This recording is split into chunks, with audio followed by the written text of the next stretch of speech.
Then for rotation x, rotation y, and rotation z, the degrees used are 0 to 360 with an increment of 10, like 0, 10, 20, and so on.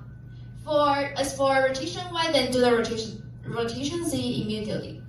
It's with an increment of 60. For example, 0, 60, 120, and so on.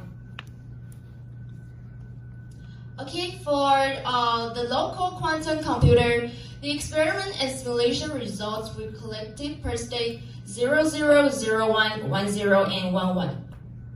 So here we use the relative accuracy for our error percentage. So the formula is experiment case minus simulation case, then multiply 100%. And we would compute the average error of 5 trials per degree. And for the IBM quantum computer, here's the flow of it. We imported the library Qiskit into the Python environment first. Then for the step one, a range of degrees is defined from 0 to 360 with a step of 10. Then after this, we'll look through each degree, utilize the state vector to compute the ideal quantum state for each circuit. For ideal case, the left side, convert state vectors to probability dictionaries storing results in ideal list. Then on the right side, for the experimental case, execute on the simulator with 1024 shots. Converting counts to probabilities. Store these probabilities in experimental list. Then we will calculate error percentages between ideal and experimental results. At last, and with the results, we would output or use the stored list for analysis. So, for the data analysis, we have here the error correction undergone two possible error corrections, which is the ideal state and the experimental state, and we use the initial state to correct the final state. And during our experiment, we found that there are 5 factors that affects the experiment. The first one is the quantum gates, which is the quantum circuit. Initial state which changes or it varies from experiment to experiment, and circuit noise, which is the disturbances, the measurement, which is the experiment itself, and statistics and probabilities, which is the imperfect results.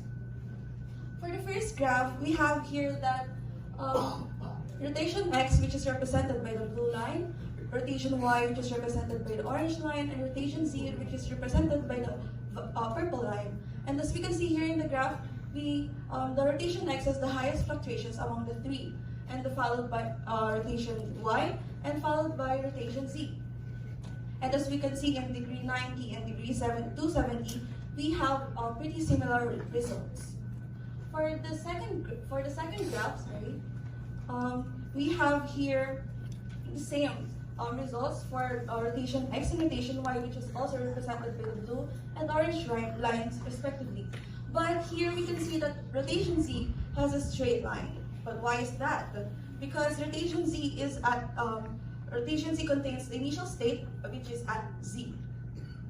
And also, this is also because the experiment did not go as planned. We used statistics and probabilities to correct the data from the local computer, which we got this graph. And also, we can see here it is pretty stable with fluctuations from highest to lowest. And it also because we use the QASM simulation, which is perfect, which is by IBM. We have here another graph, which is for rotation y and rotation z from the local computer and the local computer. And with this graph, we use to fix the rotation y and make the different angles for rotation z. And as we can see here in the graph, in the 180 degrees, it is like separated, which form a pretty like symmetrical shape, which is like something like mirrored. And there.